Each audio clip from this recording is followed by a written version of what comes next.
Hello everyone, Dom here. How you all doing?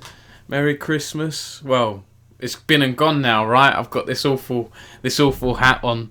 Hello to 4 or 5 of you for joining in this random late night streams. I wish I didn't do these streams so late. I was planning on doing this a bit earlier this evening, but my son was coughing a little bit going to bed, and he has like a little sort of child-friendly inhaler. Zolak MD64, thank you for following. My son he had a bit of a cough in the night. I think he's got asthma, but it's hard to say for sure. Snowlines, thank you for following the stream. I appreciate it. We're up to about 250 followers now, which I really appreciate. I'm someone that I'm not super confident with streaming. I've got a little bit better. Ellie Bear, how's it going, Ellie? Thanks for following. This is nice to have a bit of a burst of followers. It surprises me sometimes how many people are awake at this hour. Thanks for tuning in. I really appreciate it. Like I was saying, I was hoping to do this stream earlier. My son was coughing a lot. I had to find the inhaler, get that all out, get it sorted. We don't know if he's got asthma for sure. I'm hoping we can sort of figure that out. It's not something doctors can easily diagnose, apparently, when you're a very young age, so we'll have to see what happens there. But how are you all doing? Hope you're well. I've had a good Christmas. I've tried to switch off from work, but I've struggled a bit, to be honest. One Maisie is now following. Thank you, One Maisie. This is a nice burst of followers on this early morning. It's technically New Year's Eve, right? If we're going to do all that stuff at Eve, I don't know if I celebrate Eves, but it's technically we're at New Year's, the day before New Year's Eve now. So, Ellie Bear said, Dom, oh bugger, yeah, they can. I went through the diagnosis process a few years ago. Thankfully, wasn't positive for asthma. Oh, right, okay. Oh, that's it. I'd be interested to know what that diagnosis process is. Not meaning to get personal or whatnot, but yeah, I'm interested to see what my son will have to go through at some point, because my wife has bad asthma. I don't have it at all, luckily. My wife has bad asthma. My son might have it. Hopefully not as bad as she does.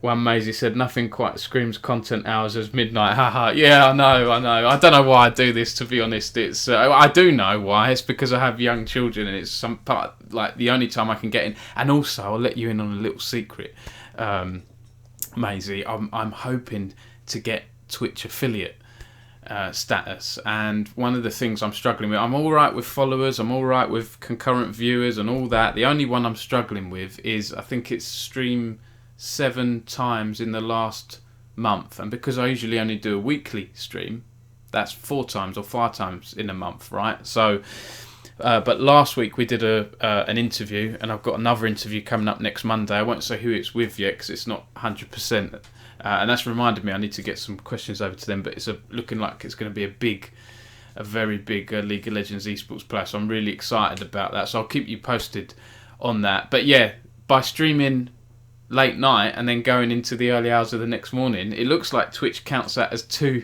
days of streaming. So I've only been doing this stream for 7 minutes, but technically this should count as 2 days, I'm hoping. So I'm hoping I can get affiliate status with this. Ellie Bear said he'll just have to do some really deep breaths for as long as he can. Dom, if I can help, please let me know. Oh, thanks very much. One Maisie is hoping for the best there. Yeah, he's fine. He's good. He has some allergies and that, but honestly, it's not too bad. It's very, very mild cough. We only have to give him an inhaler probably like once every 3 or 4 weeks or so, if that. So, it shouldn't be a problem. But yeah, thanks for tuning in. I've got not as much news as usual this week, just because it's been the Christmas period. It's been quite quiet. A lot of the stuff I'm going through is articles I've posted on my site, but there's some big talking points from the last few days. I've been a bit slow on the first story, which I'll jump into first of all. Bear with me 1 second. Thanks for people who've retweeted and liked this tweet as well. The tweet I put out announcing this stream, so I appreciate that. And just before I go into it, I will show this off. So I didn't know what to get for Christmas, and my dad said to me the other week, like, what do you want? I was like, I don't know, just get me anything. I don't know. And ended up asking for this Lego X-Wing. And I tweeted out pictures of me making this over Christmas, and I had people messaging me afterwards saying, "Oh, Dom, I liked your Lego stuff, by the way. I saw that was nice what you got for your son." And they didn't realise, no, I didn't get this for my son. My dad got this for me, and my son built it with me. No, I'm a geek as well. And my wife's a little bit concerned at the moment because my son got a drum kit over Christmas, and he got a Lego set, a police station, and I got this. So I think she's a bit worried the house is going to be overtaken by toys and this, that, and the other. But you know, she's outnumbered. She's outnumbered by me and my son. So there you go. Odie said, "What WTF is on your head?" This is a bad sort of Santa hat, Odie. Yes, it is. It's not very good. It's a cheap one, I think. Odie said, "Okay, now I've seen it. I will build the one I bought 7 years ago." Oh, nice. Has it been sitting in a box, Odie? Great to have you on this late night stream, Odie. How was your Christmas? How are things with you? Yes, Zolak said Warzone Warrior in the chat. Okay. You're a Warzone player. Odie, I know you've been doing a lot of COD and stuff. All good. Yeah, good to hear. Same here, Odie. I mean, I was just saying before you joined, you know, it's been a little bit quiet recently on news because of Christmas and stuff, but also it's been really busy as well. And I don't think those two things are, I think they're linked because, you know, there's lots of people at home over the Christmas period scrolling through their phone. So we've had a lot more people on Twitter, I feel. This happened, I noticed this last year as well, myself included. I'm scrolling through, trying to switch off from work, and hence all this chat about the CSGO women's circuit and Thorin and Semler and all that, and I'm going to come on to that. I won't go too deep into it because it is midnight. I won't go too deep into it, but I will cover that. Yeah, Maisie said 359 days till Christmas and you're already bringing out the Santa hat. Shake my head. Yeah, I know. I still feel like it's the Christmas period, right? And I love Christmas, so I'm going to milk it as much as I can. It's Zola CMD64 Duo channel. Okay, cool. Odie said I deleted my tweet on it after I saw what Frankie said. I saw a few of Frankie's tweets. I haven't seen, you know, like I say, I haven't been that active over Christmas, so interested to see what she said. And I have seen a few people have deleted tweets and things like that. And I was very deliberating. I did a silly, jokey tweet. I'll come on to it. I am Esports brackets News UK. I was deliberating whether not to do that, but I was just doing a light-hearted take on it. Maisie said, "I'm just enjoying the fireworks, not getting involved." Yeah. Yeah, no need to lose sleep on this. Oh, yes, I did see that tweet. She said, yes, absolutely, OD. There are some people you can't convince. I'd say a lot of people out there, it's hard to convince them of things, right? You're not. I've had to accept that early on with the kind of content I do in the news. You're not always going to convince people. You're not always going to please everyone. I've done my opinion piece on it. I've retweeted a few other people, had my say. But I will say, despite all of the controversy and drama, it is good that people are talking at least about women in esports again. You know, and I put in my opinion piece. It's, you know, for me, it's because that tournament has a massive prize pool, the $500 million. I know that's across several tournaments in it. It's not one competition. It's that prize pool will be spread across several tournaments, but it's got people talking. That the bigger prize pool has got people talking about it more. Yeah, Odie, I've been the biggest advocate for women's esports for so long, and women's leagues are the answer. I remember interviewing you, Odie, years ago, but just before I started Esports News UK, when I was editor of PC Retail magazine, we were talking about this, and you know, I remember you saying, you know, if the more women we get at the pro level, obviously that's great. But how do we get them there? And you admitted to me, you know, I don't have the answer, Dom. If you know the answer, let me know. And it still looks like a lot of us don't have the answer. Women's leagues are a good stepping stone, but as I put in my opinion piece, you know, we've had women's leagues for years now, and we've still got a lack of women players at the top level. But then I also say Rome wasn't built in a day, you know, so esports is still young, let alone women's esports tournaments. So we'll see what happens in the future. Odie said one day those women who are inspired to play will get into the top teams. Yeah, I hope so. Ellie Bear says, the whole argument's made me finally come out about some of the issues I've faced in the industry. It's nice to finally feel empowered, even if it's in bad circumstances. Oh, well, yeah, absolutely. That's good to hear you felt empowered to come out and say stuff. And I have seen a few people and women in esports saying things that I haven't seen them talking about this topic before. So that's good. That's what I'm saying. It's getting people talking, right? I'm trying to look at the positives out of all of the controversy and so on. Maisie says, it's to the point where I'm convinced Foreign might be playing a character online for impressions or something. I can't comprehend how his takes and opinions could actually be real.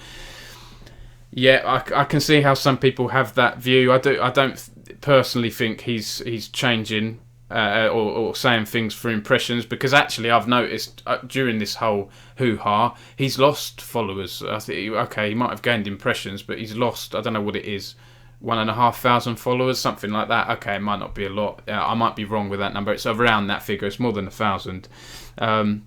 Snowline says, engaging with bad faith actors such as Foreign doesn't entirely seem to be the best strategy, especially when he seems to block the words of women that want to talk to him. A pity there's nothing we can do when he is the avatar of esports itself now.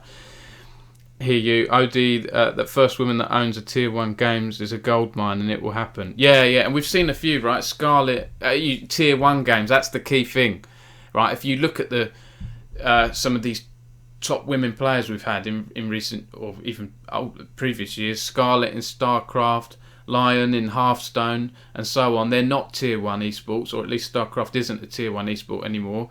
Yeah, I'd love to see more women in League of Legends. I put that in my opinion piece, the number of women we have in the LCS, LEC and Worlds.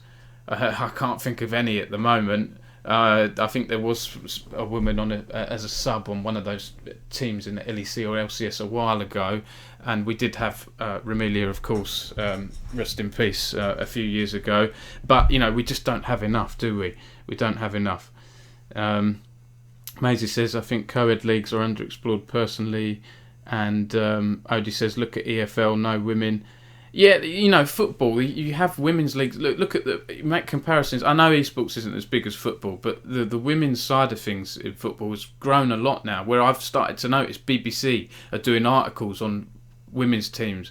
You've seen news on TV covering the women's teams. We've had the Women's Football World Cup broadcast, which has been, I think, successful in recent years. So I've seen a shift from the media and so on, helping to promote it. But the Women's League, at some point, someone will appear to be signed for the Premier League. Yeah, well, yeah. What do you mean? Do you mean in football, Odie, or do you mean esports there? Because football is men's, isn't it? It's not technically mixed, unless I'm mistaken there. Maisie says Ramelia was in LCS. Yeah, I do miss her. Yeah, same. DSN played for Pentanet as a sub at MSI, says Snowlines. That might be what I'm thinking of, the sub player. Yeah. Odie says WSL is great. I watch it. Yes, Premier. Yeah. Okay. Cool. All right. Well, we can dive into that then. Let's do that one first. Then, as we're talking about it, let's do the ESL stuff first, because I did have the Riot, which is tied in with women in esports, right? Women working at Riot and games companies, and then the NLC news I broke with Megalodontus a few days ago, just before Christmas. But let's jump into the ESL stuff. So let me bring this up here. There we go. So I hope you can all see that okay. So this was pushed out on December 21st, I think it was, 20th or 21st. I'm pretty sure I did this piece the day it was posted. And I will say I've sort of branched. I do cover UK specific news, but a lot of this news and global news affects people in the UK as well. So I do like to cover some of the bigger global stories. And when I saw this, I jumped on it. Like Odie, I've been a big advocate of women's esports for people of all different backgrounds, minority backgrounds and genders and so on. Esports is for everyone, right? Esports for all. I remember interviewing Paul Schaller on that years ago, and he's a big advocate of esports for all as well. That sort of that thinking. And some people feel like esports is pro play. No, it isn't. It's competitive gaming, right? It's okay. speedrunning, I won't get into that whole debate of whether speedrunning is an esport or not, but my point is you can have amateur esports, you can have casual esports, you can have casual cups at Epic LAN and Insomnia and all that. But anyway, I'm digressing. So this was announced. I thought this was a good announcement. I did think there would be a little bit of controversy, a bit of reaction to it, but I no way anticipated the scale of what we got. Meltdowns and absolute just chaos on Twitter, and so many people talking about this and getting involved. And for me, the $500,000, that is a headline, that is a big figure. ESL announced the CSGO women's circuit on December 21st and GG for All program. And I will say, part of, I think, Semler's criticism around this is that I think the marketing or the phrasing from ESL around the GG for All program, which is, these are two separate things that are intertwined, right? The women's circuit, the tournaments, and then the GG for All program, which they're sort of linked. And I think Semler's criticism was around the marketing of the GG for All program, this term of toxicity. ESL saying we want to stamp out toxicity, make things more inclusive for women, and for whatever reason Semler didn't like, and a few other people didn't like them using that in their marketing. I think, we'll come on to some of their tweets in a minute. There we go. GG for All initiative to tackle discrimination, promote mental well-being and progress environmental. I've just noticed there's a typo in your tweet there, ESL. Sustainability in esports. I'm sorry with typos and that. I'll get funny because it's the editor in me. I notice them in menus and things, and then it annoys me when I'm going out for lunch or something like that. So there we go. Yeah, the women's circuit, $500,000 in prize money across regular tournaments and events, including a dedicated women's player council and talent development program. I think this sounds great. And in my opinion piece, which I'll come on to in a minute, I've said in there that ESL are developing. When I first started getting into esports journalism, ESL had their AnyKey initiative, which I think is still going, and they we had the Intel Challenge tournaments in Katowice, into Extreme Masters. They're now defunct now, but they've replaced it with this. This is bigger and better than what we had before. Maisie said, I doubt this would still be spoken about if not for Semler, though. Shame. Yeah, and this is what I'm saying. I'm trying to take positives from all the discourse and the debate on Twitter. For some of the opinions that have been thrown out there, which can be deemed as sexist or whatever, or very negative or anti-diversity, some people can see them as that. It has got people talking. And that ultimately is a good thing. I don't know. I still think people would have been talking about this even if we didn't have these negative opinions, but maybe not in the same way. We might have been talking more when we came to the actual tournaments or when the player council is going to be announced and so on. So let's look at some of the stuff in here, because I think some of this stuff is getting forgotten now with people throwing insults at each other. Some of this actual stuff that was announced is getting forgotten. There's going to be corporate social responsibility initiatives to decrease the company's environmental impact. Okay, we've mentioned that. Establish an inclusive gaming community free of discrimination, verbal abuse, bullying and more. We've had initiatives that have tried this before. This one's different because of the bigger prize pool. The new leagues feature 8 teams in Europe and North America and a total $150,000 prize pool. I've got a typo in there. The 3 best teams from both regions, together with a South American and Asian Pacific team coming from open qualifiers, will participate in the Global League finals at DreamHack Dallas. So that's next summer, and DreamHack Winter next November. And there's going to be standalone events as well, which will see 8 teams from all 4 regions battle over $100,000 prize pool, equal to ESL Challenger events that are part of ESL Pro Tour. And also there's going to be ESL Cash Cups for women's teams that are going to be added to ESEA, because of course I think ESEA and ESL have had links, right, haven't they, with some of their tournaments in CSGO and stuff, giving teams featuring a full women's roster the opportunity to compete twice a month for their share of a total of $4,000 in prizes, split evenly between those 4 regions. So there's lots of tournaments there. Then there's the player council, we mentioned, which will provide women with a platform for feedback towards ESL gaming and other tournament organisers. And a talent development program that provides aspiring broadcast talents the tactics and tools to become successful. I really like this because we've had women's tournaments in the past, and women's tournaments are there to promote and have a safe space and a platform for women players. And I made a point in my opinion piece the other day that let's not forget esports has a lot of great women talent and people from minority backgrounds in other areas of esports, whether it's marketing or casting, hosting, journalism, management. There's a lot of good women talent, coaching and so on.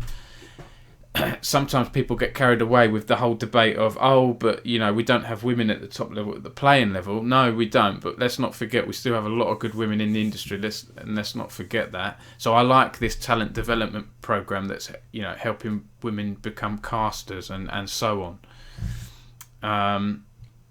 Okay, some quotes from ESL. Okay. I think I might have cut out. Let's have a look here. I think in the original press release there were a lot more quotes, and I didn't want my piece to just be quote. But it was that mention of toxicity. I don't have it in my article here that people like Semler and Foreign took umbrage with, basically. Oh yeah, OD ESL only ESL. Of course I do. Yeah, I can't believe I forgot that, to be honest. And yeah.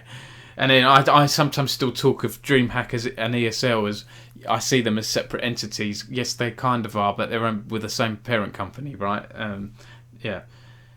Maisie said, yeah, very close links in Circuit too. Yeah, because I remember there was promotions and things. ESEA branded leagues feed straight into ESL Pro League. That's it, yeah. And also, do you know what I remember back in the day as well, Maisie? I'm not sure if this is the case now, but the winners of the ESL Premiership in CSGO would go through to ESEA tournament, right? And then from there they could get to the Pro League. I can't remember how Endpoint, the UK, all got to the Pro League earlier this year now. I can't remember what route they went down with that.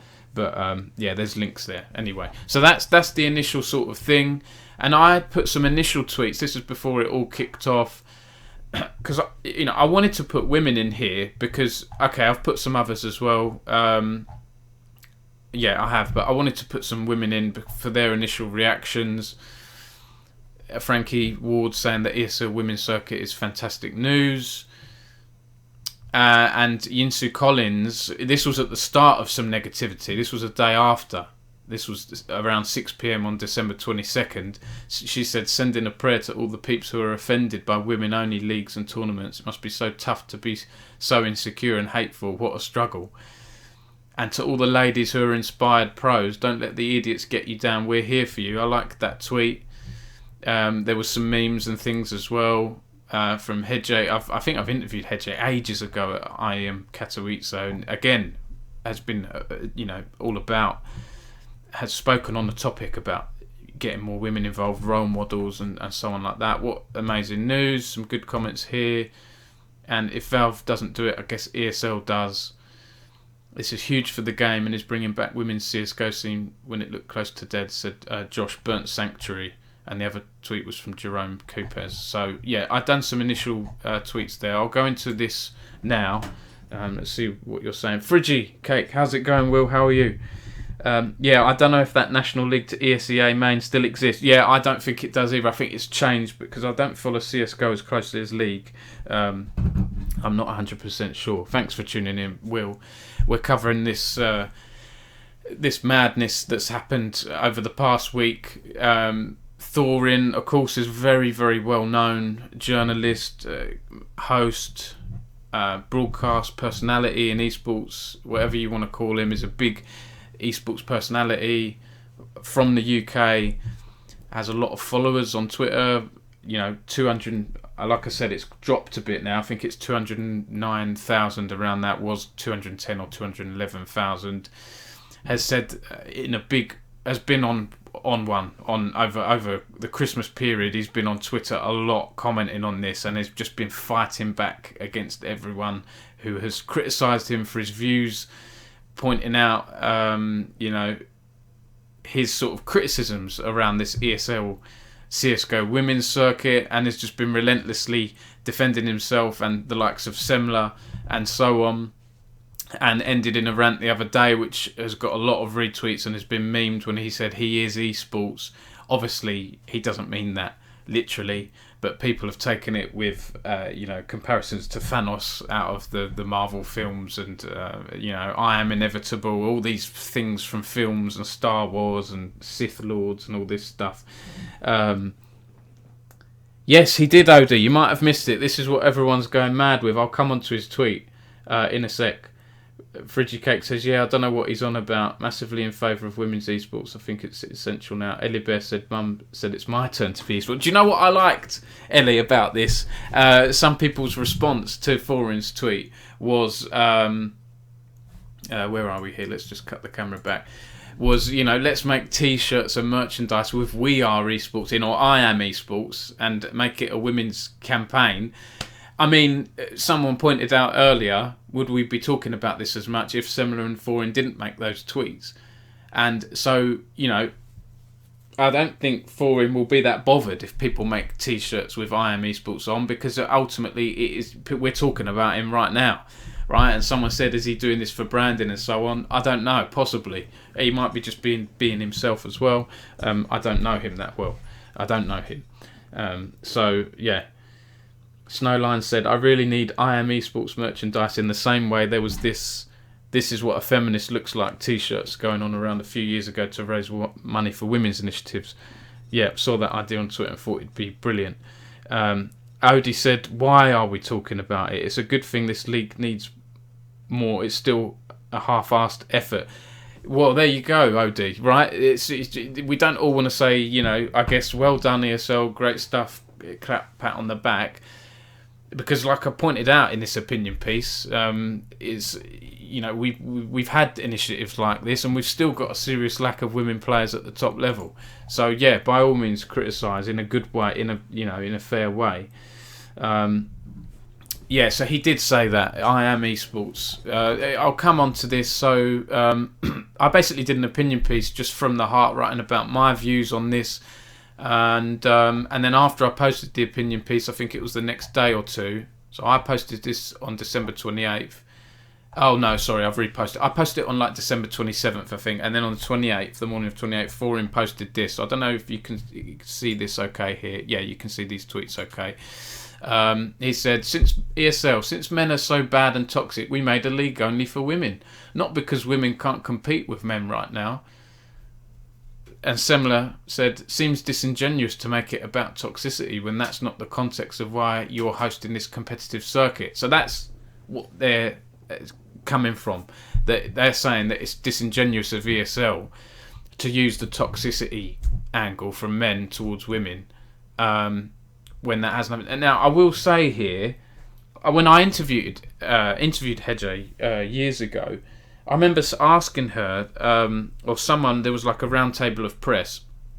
We said, this discrimination you get, this sexual harassment and gender-based abuse you get in lobbies, in CSGO lobbies, at the high level you play in, have you ever had it in real life? And she said, no, not once, never. Never had that abuse in real life. So what does that tell you? I mean, there are a lot of keyboard warriors out there that feel safe. They feel like they can be a dick behind the veil of anonymity that the internet offers. Yes, we know that. So, and I think her point at the time was, she does her best to ignore that kind of thing. And if she doesn't get that at the pro level, if she's playing against male pro players or whatever else, she doesn't get any of that at the top level. There have been some tweets where people have been saying, women have been saying, I can't take part in scrims with men without men saying to their coaches, I don't feel comfortable, there's a woman here, and so on.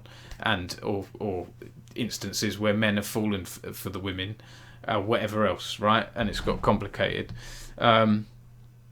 Ellie Bear said, it's horrible, it actually makes me really emotional reading some of his hate-fueled tweets. Yeah, sorry to read them out if it makes you feel that way. I find reading tweets helps us explore and chat about them more as well. So it's easy to skim through tweets. I skim through tweets a lot. talking about them, I can bring up the points a bit more. So then he said, women in esports, boo-hoo, poor white man feels oppressed. You that mad that women get to play in a tournament? You get no pussy. Foreign, don't dismiss an opinion from an industry veteran with connections and relationships with women for countless years. Women in esports, if you're not a woman, you can't have an opinion on this. Besides, you're an effing white male. You must hate women so much. You're saying you don't want women in esports.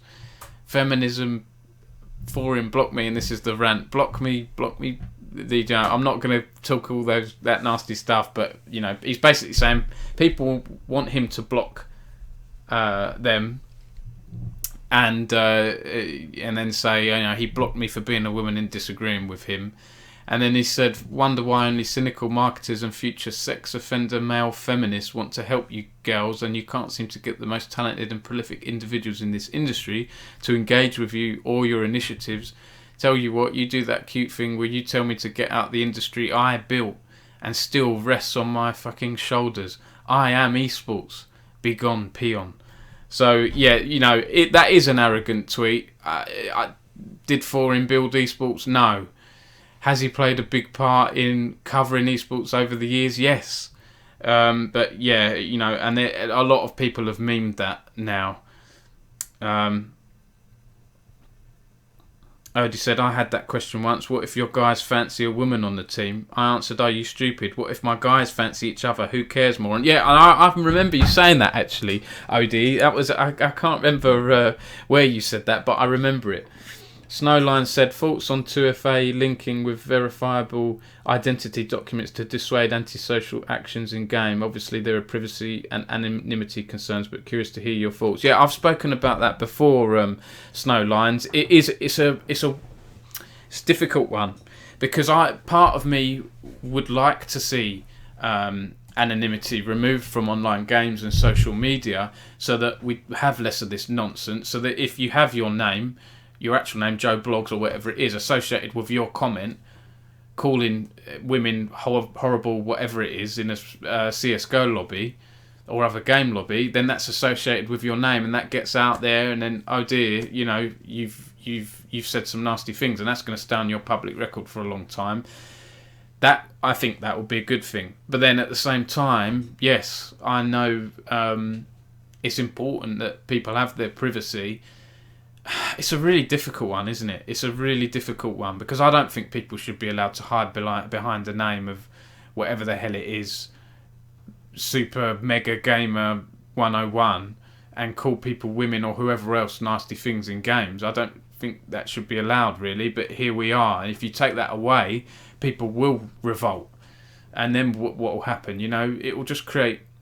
There'll always be someone somewhere that creates a platform that is anonymous. Right, you have to pass it by law. This is huge things we're talking about here. And then what happens then? Okay, yeah, you could do that, but it's a tricky one. I don't have a firm. I'm on the fence. I hate to be on the fence with some things, but I'm on the fence with it a little bit. I can see there's a balance to be struck, but I would like a little bit of an anonymity removed from the internet. But then people would argue that they'd counterpoint me there and say, "What do you mean a little bit, Dom? Once you start down that road, it's a slippery slope." It's a difficult one, isn't it? Ellie Bear said, "I've had people actively be surprised that I know more than them. That's the point we've reached. Boobs mean nothing when all I do is grind for my knowledge. I did a thread earlier on how I was told women don't belong in esports, and they didn't do it anonymously, and I've had to work with them since. I will always blacklist them because I know who they are." Yeah, well, there you go. And now I have, I'm sure people have lists and things out there. I've got a list of people I've been blacklisted by and so on, because, it's not a long list, thankfully. But it reminds me, and my memory isn't that great, so I need to have lists of contacts as well, of people.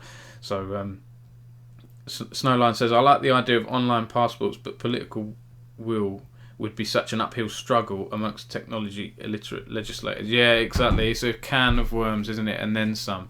Absolutely. So Foreign made these tweets and then made another sarcastic tweet after people came at him and said, you're not esports because you don't cover Rocket League, right, and stuff like that. And he said, I'd like to apologise for a misunderstanding. Rocket League fans are confused as to why I said I am esports when I'm not relevant in their game. Rocket League isn't esports, it's just soccer for moron Zoomers. Hope that clears it up. And that ties into, I can't remember who said it now earlier, is this an axe by Forum? Because he's clearly winding people up. He clearly knows Rocket League is an esport. Right, it is an esport. It has the prize pools, it has professional players. He might not like watching it as an esport, but it is an esport. So, he's doing that to wind people up and get, however many retweets and over 1,000 likes and so on.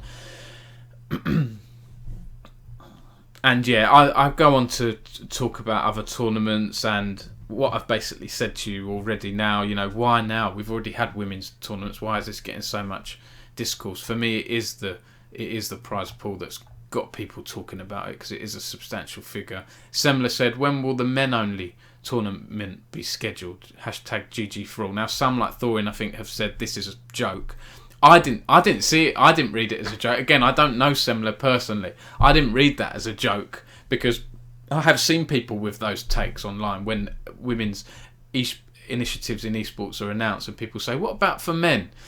Well, we already have, this is my point that I make here, we already have LCS, LEC Worlds, all these things out there where men are playing in them. Right? We already have, yes, they're mixed and women can play in them, but they're not there for whatever reason at the moment. Boast, the Fnatic captain for the Valorant team, said it's not hurting anybody and it's giving opportunities for women to get involved in the scene and grow. It's already super hard to become a pro, so why should we limit these opportunities? It doesn't hurt you, does it? And that got a lot of likes, 4,000 likes. There's a lot of tweets. I can go scrolling through tweets. It would be hours scrolling through tweets. There's a lot of tweets out there. I might do a little scroll. Yeah, I knew this was a big deal. I've had several people in my DMs this week before I did the opinion piece saying, Dom, when are you going to cover this foreign and similar stuff? Some people even, sort of implying my silence as a form of acceptance. It's just because of the Christmas period, okay, and the NLC stuff exclusive that I was working on, but I got onto it eventually. And yeah, there's some more tweets from Semler. He said it's the dishonesty that gets me. Why does the ESL messaging around this tournament have to be men are toxic instead of we're starting a league to promote female players because we lose when we compete against the men? How were previous tournaments not GG for all? I personally think Semler's missing the point a little bit here. There, yeah, I could sort of trying to see where he's coming from. But the men are toxic thing is linked to starting a league to promote female players, because to get to the point of being a pro or a high elo player in esports, you need to grind, you need to practice, you need to play against other teams, you need to play against good players. And if the point is women are struggling to get to that point because every lobby they go in is full of, not every lobby, but some lobbies they go in are full of sexist or harassing idiots, it will put some people off. And I've spoken... before you say you don't have proof, Dom, okay, I haven't done massive surveys on this. I've spoken to young players, people that have come up to me when I worked at the British Esports Association, teenagers that came up to our stands at events. I've spoken to young women that are, people, high elo Overwatch players, things like that. Women that have told me they have been put off going pro, and they were high ranking players, like top rank or second top rank in the game, that were put off going down this route because of the shit they receive in lobbies. So it is linked. It is linked similar to me. The men are toxic. Not all men are toxic. I hope I'm not toxic. Odie's certainly not toxic. Well, Odie, I don't know what conversations you have with your players, but I don't know. Yeah, you're not toxic. Do you know what I mean? They're not saying all men are toxic. And if you talk to women in esports and others in esports, I'm sure, I've seen a lot of people saying that as well. Yes, it's not all men, but, I get the feeling some people like Semler are getting very defensive, feeling personally attacked. I don't feel personally attacked when I see women's esports tournaments come up, because I like to think I'm not part of that problem, right? I'm certainly not someone that flames women for being women and so on, right? So I kind of see where he's coming from with the Minotaur. I'm trying to empathise and see how he's feeling personally attacked, but for me, I don't feel personally attacked. I don't think he should either. Okay, so we've done that point there. He said, if the goal is to have a women's league and that be the end goal, then this is a great initiative and I fully endorse it. From me talking to people that run women's tournaments and people that take part in them, some women don't want women's tournaments. They want the end goal to have a more diverse esports tournament structure, ecosystem, whatever you want to call it, in the future. Right, and then he said, we're fighting against discrimination and toxicity by discriminating and being toxic. I don't think a women's tournament is toxic and discriminating at all. Men have got plenty of opportunities in esports already. Okay, I'll catch up on some of these comments here. You guys complimenting Boaster. Yep, shout out to Boaster, great guy. Done a lot. I like his personality on the streams as well. Always fun to watch, and it's been a pleasure to chat to him. Ellie said, we're conditioned to believe that our place is on the hosting desk, not behind the screens. Yeah, and that's if you feel like that, that's not right, is it? That's not good. We don't want that. It's any position in esports should be for anyone with, they've got the knowledge to do it, they've got the quality and the skill to do it. They should be able to do it regardless of gender, background, and so on. Odie said, Pansy used to play though, she's a pioneer. She isn't a desk person to me, one of the best players I've played with. I've always said I don't care what sex you are, you can be an alien. If you want to be the best, it's effing hard. You think like I do, I'll sign you. There you go. Yeah, that's exactly how it is. Odie's, cook that, Odie's words there. That's Friggy Cake said, I asked UK women in the Rainbow Six scene if they wanted women-only tournaments. Most actually said no, because they want to compete with the men, but not running them changed nothing. Yeah, well, that's the difficult thing, isn't it? You did the right thing there, Will, asking women and doing a survey or whatever beforehand. I'm spot on. I think I would have done the same thing if I was in your position. And if they didn't want it and you force it through, well, then what? I mean, it seems to be working in Valorant, doesn't it? The VCT game changers, that seems to be working for Valorant pretty well. It's got good PR, good views. The women taking part seem to be happy. Right, I've got some more plans for next year, which I outlined recently in this Valorant regional leagues announcement they did recently in the future of Valorant esports in 2022. Yeah, and Marcus Mod there makes the point that the idea, the goal with this initiative is to make it so good it won't be needed in the future. I don't know how many more times that needs to be said. Can we please stop having this conversation every effing time? Love you, similar, but come on. Yeah, and there has been some good takes. This from Jake Lyon is saying basically women esports. It'd be great if they were not needed, the women esports tournaments, but right now they are. Right now, esports is a very male space. Sorry, I'm trying to paraphrase and pick up bits so we don't spend too long on twitlongers and so on. I mean, you can have a read of this, can't you, while I'm bringing it up as well. What we can do is take positive action to show that not everybody wants to keep women out of competitive gaming. We can create spaces that set a different cultural tone. These actions do nothing to take away from the esports community overall, because it's not a zero-sum game where every dollar that goes to a women's tournament is one that would have been spent on a mixed tournament. Absolutely. That mindset is just deeply misguided when it comes to how these events actually come about. We ought to do what we can because everybody deserves to feel welcome in gaming and esports, and that's just not how the world is yet.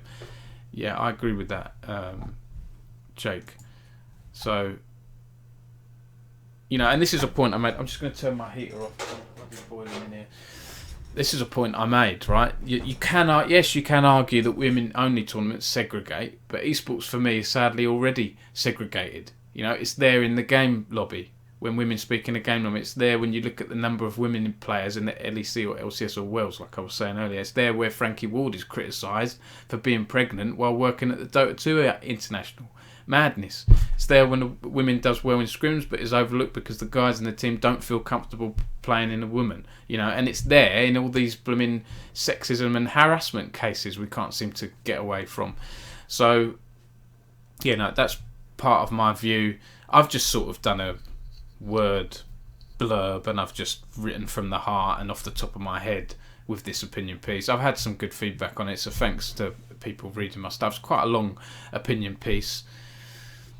And I've said here, the cynic in me questions whether these esports women's only tournaments are helping esports become more diverse in the long term. I like the idea behind them, absolutely, but I have to question as a journalist, are they working? I've been covering these women's tournaments for 6 years now. They're not working at the moment. If you think the end goal is getting more women at the top level in esports against men in mixed leagues, right? But, like I say, Rome wasn't built in a day. ESL are learning, people are learning, tournament providers are learning. The tournament structures and series around for women now are a lot better than they were 5-6 years ago.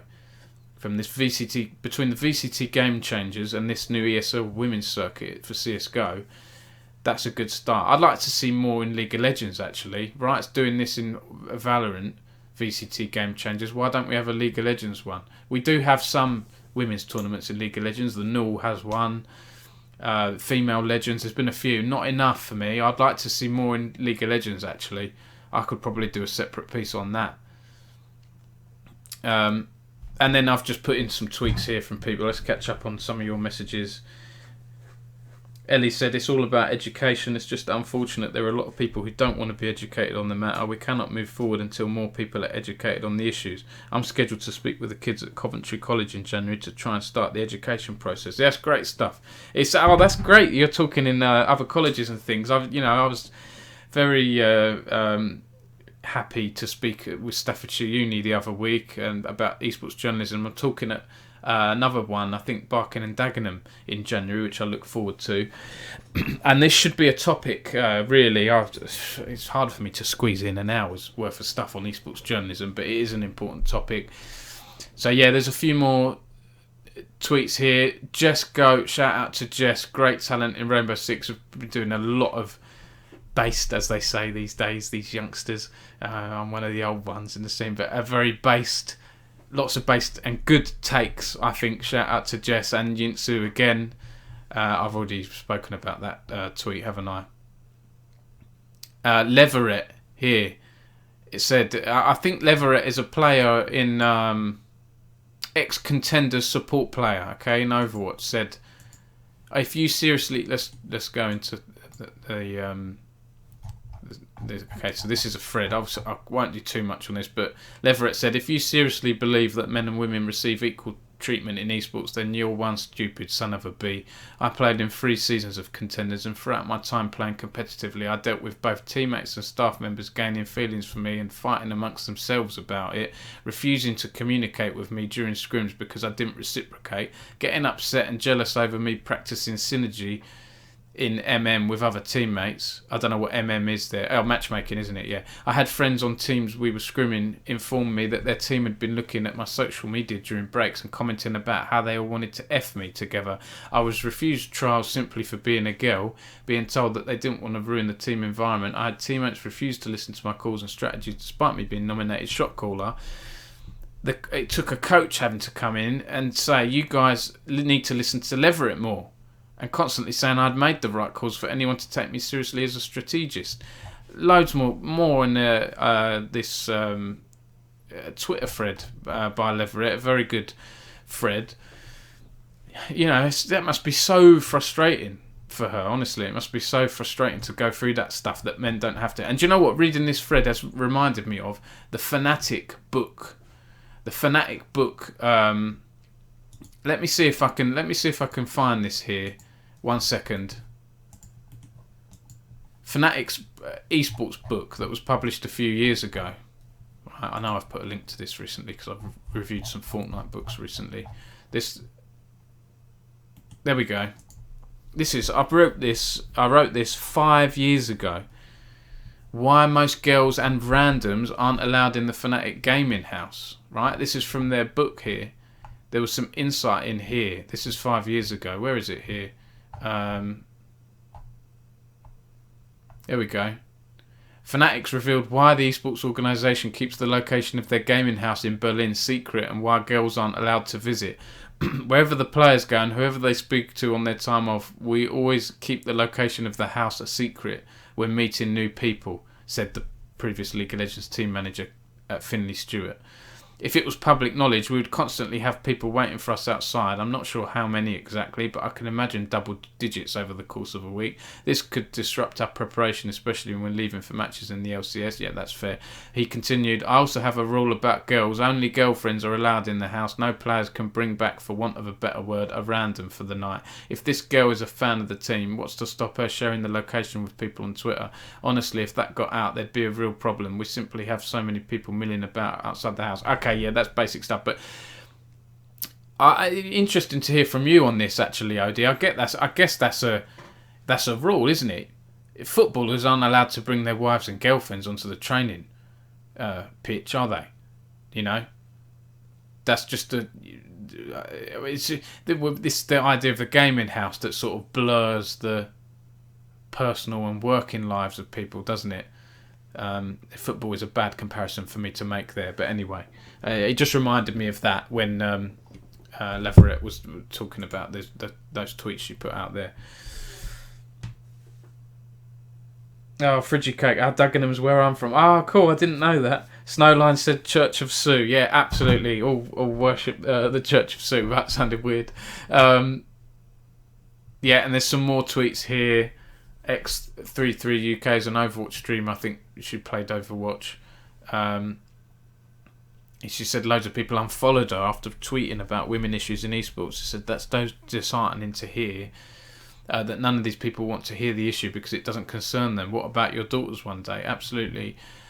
Sarah, a student at Staffordshire Uni Esports, has posted her unpopular opinion on women in esports, and I retweeted this, and I had someone, I think Kelsey from Twitch, tweeting me saying she questioned why do you have to accept the way it is, and assumed that I agreed because I retweeted it, but I just said I thought it was an interesting and different take that was worth sharing.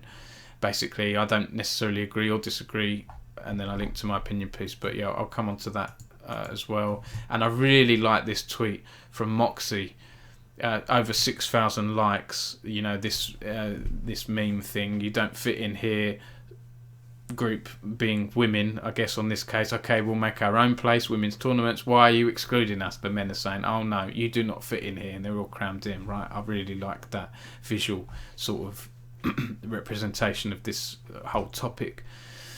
And then there was some drama between and some nasty words flung from Foreign to Liz Richardson. Shout out to Liz. I think she's a really good journalist personally. At Dot, I think Liz is at. Done stuff, reports with Jacob Wolf and so on. Who put Foreign cast a personal attack on her around, implying that, she's not fair in press rooms and stuff like that. Just a bit sort of below the belt stuff, and yeah, I won't go too much into that because it's drama and it's very negative stuff that Foreign threw her way. And Averin saying female tournaments are needed for women to be visible in esports. There is little to no representation of girls in it. Experts criticising their existence, not wanting them to exist, are the reason why we feel unwelcome and unwanted on the mixed scene. End of story. And Sarah's piece here there's a lot to it actually here. It's not sort of one sort of set opinion. It's nuanced and varied. And she talks about needing to be thick-skinned and so on. And, and actually says we're both to blame, men and women, because she hates it when women take the role of a stereotype women in esports or gaming and blows up. Sure, everyone should do their own thing. And if I represent my sex in a sexist way, I'm doing a disservice because I'm making things worse for those who want to be seen as anything but that. Can you then blame men for giving them attention for satisfying fantasies and desires, or for making stupid opinions about all women based on a few provocative portrayals of women? she's talking there, isn't she, about some Twitch streamers, women Twitch streamers that are referred in not very nice ways, or not very nice ways, where some streamers are referred to as booby streamers and things like that. And she talks about stereotypes and so on, and how it all sort of ties in. So I thought that was quite a good twit longer as well. And I've just deleted something there, haven't I? God damn it. Okay, yeah, it was the Riot one. Let me bring that back up here. So I think, to be honest, I could go through a lot of this stuff. Let's see if Foreign said anything else on the matter. I'm blocked. Okay, that's literally just happened. I wasn't blocked earlier. I've been blocked on the Esports News UK account, so we can't see the quote tweets or anything else that's going on here. Unfortunately, I'd have to log into another account, which I'm not doing. I'm not doing on stream. I'm staying logged into my one. So there we go. Yeah, Odie, he blocked you low. I wasn't blocked. I haven't been blocked all this time. Foreign complimented me years ago about an article I did between some beef between him and Frankie Ward, and said my piece was balanced or whatever else. But hey ho, I think I'm still going to be able to sleep tonight. Snowline said, "Congrats, Dom, you made it." Ellie said he blocked me. Yeah, it is, and it doesn't bother me. It is what it is. I can still see his tweets logging into another account, so blocking doesn't really work with me. It just makes it less convenient because you have to log into another account, But I think, unless I don't know, and I don't think anyone else has blocked me on Twitter. Not that I know of. There might be some people out there, but yeah. Odie said lost it. Yeah, it is a shame. It is a shame because I first met Thorin at I've only met him once. It was at Worlds at Wembley, the quarterfinals in October 2015, just when I started launching Esports News UK. And I interviewed you, Odie, when you got off the train, right? I was interviewing people coming off the tube, heading to it, and I bumped into you, which was great. But yeah, I saw Foreign was in the press room, and I thought, well, I had a good opportunity to say hi to someone who is very well-known, prominent figure in esports, and I was just, I was still young-ish. I was 30 at the time, but I saw myself as young back then, 29, 30, and it's a good opportunity for me to maybe get an interview with him or just to say hi. And I just gave him my business card, said hi. Love to do something with you, do an interview or something. I just got yes and nods and not much else. And but yeah, I don't think anything malicious. I don't have anything malicious towards Thorin or anything like that. It's his prerogative to block whoever he likes. And yeah, I'll just have to use another account to see his tweets in the future. Snowline said, "Think I've just retweeted or liked the wrong post and that did it." Yeah, when he blocked Esports News UK, I can't remember when exactly it was. I don't know when it was. Maybe earlier this year. I couldn't really figure out what it was over. And someone did tell me, because I think there's someone that has written for Esports News UK who's blocked by him. And if I'm tweeting about that person, who knows? Maybe it's linked. I don't know. I don't know what the thinking is behind it, but that's fine. Ellie Bear said, "I was told that not being on his good side would be a detriment to my career. Now, well, it seems like the majority of the esports industry are not on his good side." Update: someone has officially made the shirts. Oh, you'll have to send me a link, or have you retweeted it? Ellie, I'll have a look now live on stream and see what's happened there. Ellie said, "I'm going to make stickers." Yeah, it is a shame. It is a shame. But I thought this was... I was surprised here. This is Maximilian from Riot, from the head of esports for League of Legends in Europe and MENA. I was surprised he's put this meme out. I mean, he is a little bit memey, Max. I like some of the posts he puts out, but I was surprised he put this... I've seen this elsewhere. I don't think he's made this meme. This "I am esports, sure Foreign, let's get you to bed" tweet. I was surprised he tweeted that out because I think he did have some criticism. Yeah, Monte Cristo. Nathan Edmonds is now hosting my stream with 7 viewers. Thank you, Nathan. And I'm hopefully joining all of you that are coming across here. I'm hopefully joining Nathan's stream. I didn't realise you were streaming, Nath. Sorry. Taking thank you for passing your views over to me. That's very kind. Thank you for joining me, guys. Hopefully I'm doing a stream with Nathan in a few days. I hope I'm not spoiling anything there. I think you mentioned something, Nath, didn't you? Hopefully I'll be joining that. Nath, I'm getting a definite answer for you tomorrow. I have been talking to my wife tonight. I don't know if I'm going somewhere for New Year's Eve or not yet, but fingers crossed I'll be on stream with you. Yeah, hi Nathan viewers. We're talking about the I did have a list of news, but for the past hour we've just been talking about the ESL CSGO circuit and the foreign stuff. I've just been blocked by foreign. I don't know if it's live on stream or what. I wasn't blocked by him an hour or two ago. I've been blocked now. So maybe even doing this. Who knows? I don't know. But I'm blocked now. But yeah, we're just talking through this. We're kind of moving on from it now. I think, Nath, we were going to talk about this and other things, weren't we, on the stream? But yeah. I can't go through his quote tweets. I can't go through them. But yeah, what I was saying was Monte Cristo has sort of called out Maximilian from LEC here, saying this might be the most disingenuous take I've seen. The league you operate literally hired a woman that Foreign helped platform and actively promoted for years. Furthermore, the company you work for literally just paid $100 million because of systemic sexual harassment. WTF, man. Max said this has nothing to do with disingenuity. I can't say that word. Disingenuity. Yes. Working for a company does not mean you condone everything that everyone at the company does at all times. That would be like me dismissing your statement on the basis of you working with Foreign despite all his discriminatory remarks. I kind of agree with that. Monte Cristo says it is absolutely shitty and disingenuous to say he's done nothing for the industry, considering your product has directly benefited from his actions. Well, I mean, you could say that, but you could also say it's been negative as well. I don't agree with everything he says, but what you say is objectively incorrect. You know it is. Okay, I don't know how long this goes on for here. Okay, Max said, I addressed that below the other tweet. I look at it from a perspective of the overall impact he had on the industry, and that has also been his original claim, and that is nowhere near positive to my mind. I saw a tweet. I saw a tweet the other day that compared. Is it here? No, I can't find it now. But it's someone said, put a tweet out saying, I asked a tournament operator why they hire Thorin, and this person said, no, I can't find it now. Describe Thorin as like the mafia of esports. If you don't hire him, you hire him not to F over your tournament or something. I don't know what it was, and I don't know if that's true anyway. It could have been someone just saying that, but anyway, that was something that stuck in my mind.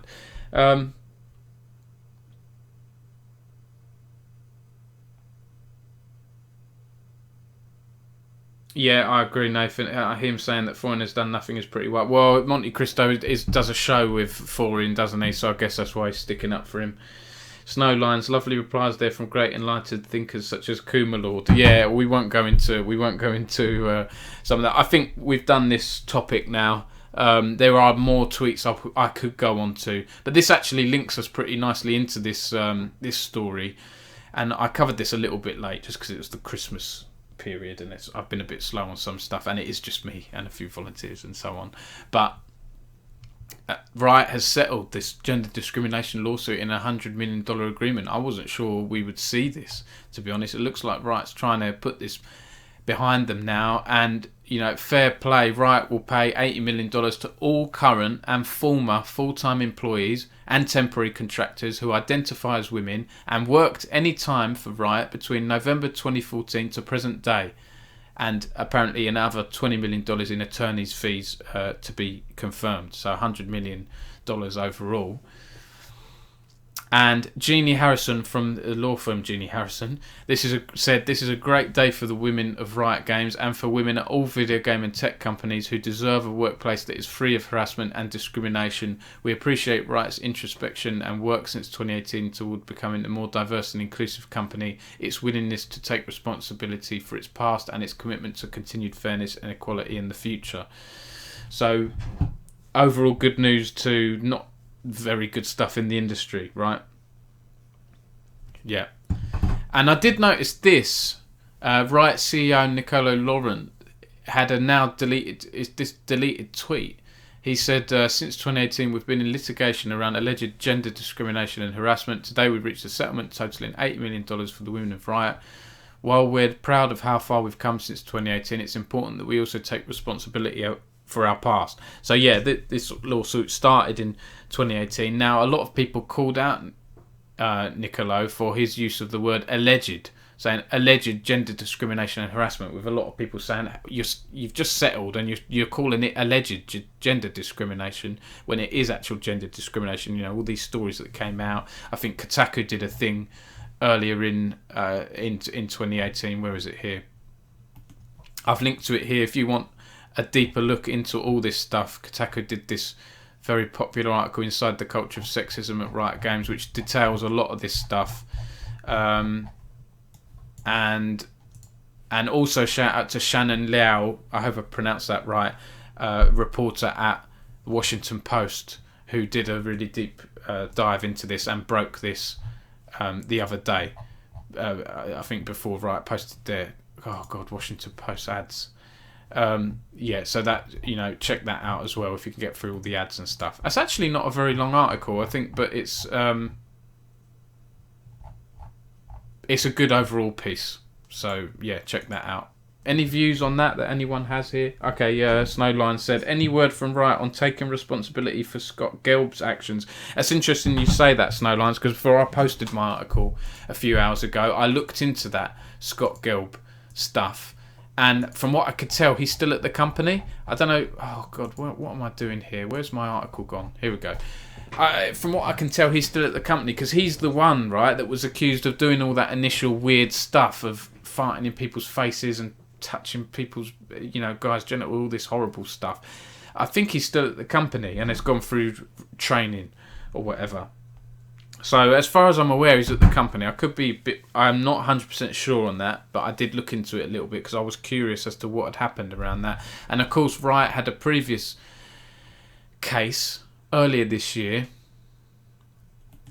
where Nicolo, the CEO, was accused himself. He was accused of sexual harassment. However, there was a lot of stuff that came out after this case, witnesses coming forward saying that the accuser had allegedly done things like tried to threaten other Riot staff to come forward and also sue Nicolo and all these other things. So that case looks like it didn't go any further from that.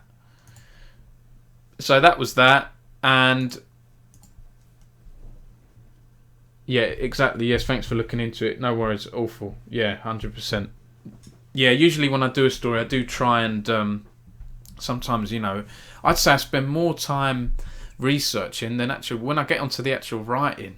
If it was just the writing I had to do, I would love it. Well, because I'd be able to produce a lot more content. But yeah, research is a big part. Luckily, there was a lot of good stuff out there, like the Washington Post article, and also Riot did quite a comprehensive.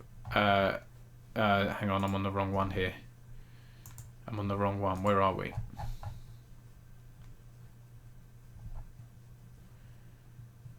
Where are you? Here you are. Riot did a statement on their website. And is this going to become the norm now? Do you know what? When I was reading this, it's little update, statement from Riot Games, statement from the law firm that won, and so on. I say won, it was a settlement, right? So, and then letter from executive team. CEO Nicolo Laurent and Riot executives shared the following letter with rioters. I mean, internal emails from CEO to staff at Activision Blizzard, they just get leaked to the press straight away, don't they? So I actually think where they're going to become more PR focused, these internal letters, and they're going to be shared publicly when they happen, because they know that big companies like Riot and Activision, they're just going to get leaked to Kotaku and the press anyway. So I found it interesting that they put the letter, this internal letter to writers, on their update on their news site. So maybe we're going to get that. So in a way, well, it's a good thing in a way because it's going to be more public, right? And public are going to gain access to important updates from CEOs. But also, you could say it's partly a bad thing in that these internal letters that are now external are going to be more watered down and PR friendly, and they're not really going to, is that Nicolo saying this, or is it the PR team saying this, right? Because I've written press releases in the past, and press releases, PR people do sometimes write quotes for people in their company for those people to sign them off, right? As we all know. Snowline said, I saw something from one of the people representing the staff that were there still seeking further legal repercussions. I'll see if I can find that. Okay, cool. Yeah, feel free. My DMs are open. I'm always happy to talk to people and so on. So yeah, that's the Riot stuff. And then I was just going to come on to the NLC stuff. I do have other stories here, but I might drop some of these because I've got an awful lot here. And it's 1 a.m, so I don't want to go to bed too late. But yeah, this is something I broke with Megalodontus. Shout out to Megalodontus. Done some good stuff. Done a lot of roster news. Has done some very good interviews for me on Esports News UK this past year on a freelance basis. And does stuff for Upcomer as well. And we worked on this together because I started receiving rumours and things about the prize pool in the NLC, which is the League of Legends European Regional League for UK and Nordics and Ireland. I started hearing about prize pools and things when Riot hadn't announced the prize pools. Now, they've said, Riot, that the European regional leagues are going to have they're going to be standardised, right? So the Italian league is going to be similar to the UK Nordics league, going to be similar to the Spanish league in terms of rules and things. There's accredited ERLs and then there's non-accredited versions. The accredited ones will have things like LANs, live finals and a few other bits and pieces. The players have to be on Riot's, I think, contract database and other bits and pieces. So the fact that Mega and I have figured out this, according to sources, the NLC Division 1 next year is going to have 200,000 euros in prizing and financial subsidies for teams. That's pretty damn good for a European regional league, but that is across the whole league. So split, as we understand it, it could be that it's 150,000 euros is going to be handed to the 10 teams in stipends or subsidies, so about 15,000 euros per team, and then the other 50,000 will be in prizing, so split between the spring split and the summer split, and also possibly a Pro-Am tournament in the fourth quarter of 2022. So when you split it down like that, there's not loads per team, but it's pretty damn good. When you compare it to ESL UK back in the day, I think the prize pool was like £5,000 a split, and then that went up to £10,500 per split in like 2016 time. That's pretty good, and it's slowly gone up. So yeah, we broke this, and I basically did a long feature how it ties into the other ERLs. I did a long feature talking to people. Before I go into that, the non-accredited prize pools, the slightly smaller ones, will have apparently a standard prize pool of 28,000 euros per year, and that's according to one of the organisers as well, so that's pretty much all but confirmed. And then in terms of catch payouts, their low is actually going up very slightly from 50k to 52k if you include the 24k in direct financial support going to the orgs. That's from Moritz van der Lucht from Team Meta. That's the Benelux Elite Series, basically. They're the tournament organizer for the Benelux Elite Series. So yeah, and then I basically did a long feature. I talked to several people in the scene, org owners, managers, coaches. I did try and get comment from Freaks for You, the organisers of the NLC, but they didn't get back to me on that, and so I didn't have any official comment. But some good stuff. I enjoyed doing that piece. I tried to make it as balanced as possible. I'm looking forward to the NLC next year. Yes, there has been a lot of teams dropping out, Division 2 and below, because Division 2 and below doesn't have a prize pool. That's the one thing I forgot to say. Yes, this prize pool might seem nice, 200,000 euros, but that's Division 1. Division 2, 3, 4, 5, however many there are, no prize pool. That's the model that's been adopted by Riot, that was the DACH Prime League has. Right, where it promotes the top teams, and then the bottom teams, it's like a lower tier sort of grassroots thing with no prize pool. So that's the model that Riot have gone with.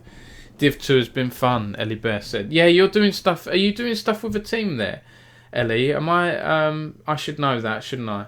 I should know that. Apologies. it's hard for me to keep up with all the people and the staff that work at the different orgs and so on. Interesting, actually, Ellie. I might. You said you had a thing on your Twitter, didn't you? With the I can't remember what you the Thorin stuff. You had a thread, I think. Oh, here we go. You've retweeted it, Lindsay. I am Esports. Where is it here? 100% of sales profit from this collection will go to the prize pool of an all-women's tournament hosted by Vanguard Champs. Get your IAMS Esports gear from Esports gear. Yeah, no, it was only a matter of time before that happened, right? Yeah. Okay. We go back. Verdant. Yes, Verdant. Of course. Yeah, I like the guys at Verdant. I hope I'm pronouncing that right. Yeah, shout out to those guys and good luck. Good luck to the teams in Div 2. Be interesting to see who gets... Yeah, and the other criticism around the NLC, right, has been the this new ecosystem introduced, or the DACH taken from that league. There's only going to be one promotion tournament per year. Usually we have one in spring, one in summer. Now there's just going to be one, I think, towards the end of the year. So some teams aren't happy with that. They've only got one shot per year to go from Div 2 to Div 1. But, it is what it is. That's what the model that Riot are going with. And now I want to do some stuff on Valorant, and then I'll probably cut the other stuff I was going to do just because it's late. So shout out to George Geddes, a good Valorant reporter for Upcomer. Now, I wanted to mention this because he's done a couple of news bombs the past couple of days and around UK, a big UK talent and UK org. So first of all, now I'm not sure how to pronounce. It's Eccles, or I know him as Eccles from his time in CS:GO and UK CS:GO. But EC1S, or Adam Eccles, is set to sign to 100 Thieves, and he's currently with Team Liquid. With there's another UK player or two there, Solcas and Link, I think, another two UK players, but he's been linked with 100 Thieves. So one of the top UK talents in Valorant has been linked with... George said, going to turn off comments for my future 100 Thieves post. This is unreal. So yeah, 1,700 likes. So that's what George is reporting. Sources told Upcomer and journalist Max Purist Katz that Eccles will likely make the move to North America to compete alongside his new 100 Thieves teammates. Okay, 100 Thieves attempted to sign several high-profile players in North America, but many deals fell through because of the buyout issue. They wanted to sign arguably the best player in the world, CNED, from Ascend, because Ascend won the Valorant Champions, didn't they? The other month, earlier this month. This leaves 100 Thieves with one final roster move to make prior to the start of the Valorant Champions Tour, which will begin in the latter half of January for North America. Okay.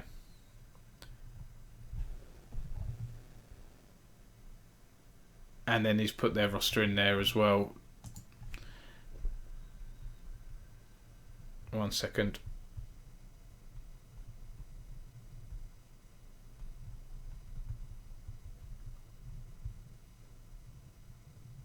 Yeah, I wanted to double check that. For some reason, I had in my head it wasn't Ascend. I thought I remembered it wrong because it was a few weeks ago, but it was Ascend. So yeah, I'm glad I got that right.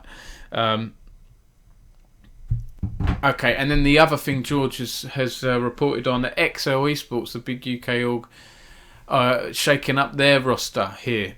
They're going to sign Aussie, Patitek, Element and Chihuahua, and they will likely join Mo 40 to compete. Mo is a UK player, I think. I hope I've got that right. I think Mo is. He was at Fnatic before, and is now with Excel. Yeah.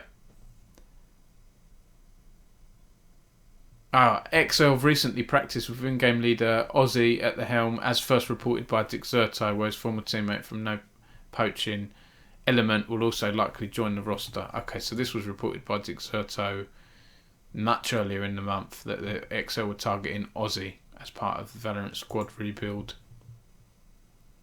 EXL will compete in the VCT in the EMEA region beginning in January.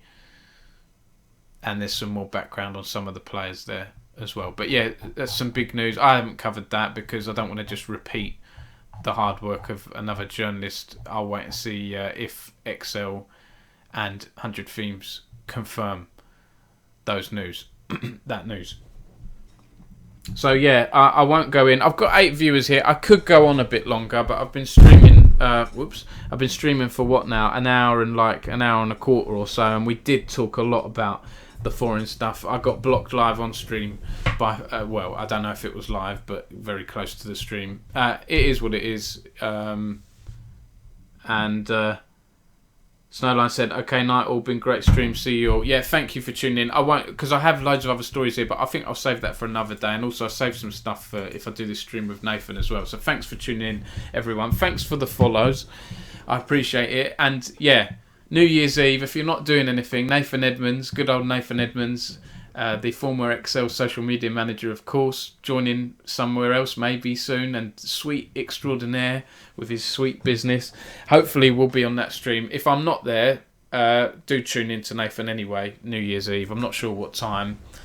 And then next Monday, I think it's 5 p.m. I think it's 5 p.m. I could be wrong. I've got hopefully a big interview, our next live Twitch interview on our Twitch stream. Big League of Legends player. You don't want to miss that. Hopefully I'll be able to confirm it in the next few days. So that should be really good. So yeah, Esports News UK Twitch stream next Monday, Jan 3rd, 5 p.m. at GMT. I'm having my booster jab that day earlier in the morning, so I hope I'm good enough for that interview later on. So fingers crossed. Ellie Bear said, "Good night, everyone. Dom, thanks for streaming and talking about all of this." Yeah, no problem. Yeah, happy to. It's an important topic. Snowline said, "I DM'd you the quote I saw on the Esports News UK account if you want to have a look tomorrow. Otherwise, have a good New Year's. Thanks for talking about this and keep up the good work." Thanks a lot. I really appreciate it. Yeah, I'll do my best. I want to grow the team. I have had an offer, like a renewed offer from a company, but they want 100% of the site, and I have to think about it a lot because it's not much I guess I can say publicly, but I really want to grow the team, but I don't want to give up the whole of the business. So I'm thinking a lot at the moment about that. If the deal isn't right, I will just carry on doing what I'm doing things by myself and sort of struggling a little bit with time, resources, paying my bills, but I don't want to just take the first offer that comes my way, so I need to think about that a lot. But yeah, I appreciate that because I don't have a lot of time to check stuff. Let's catch up again soon. Absolutely. Have a good night, good sleep, everyone, and I'll catch you soon. Thanks for tuning in, and hopefully I'll be Twitch affiliate next time. Fingers crossed. See you next time, everyone. Take care.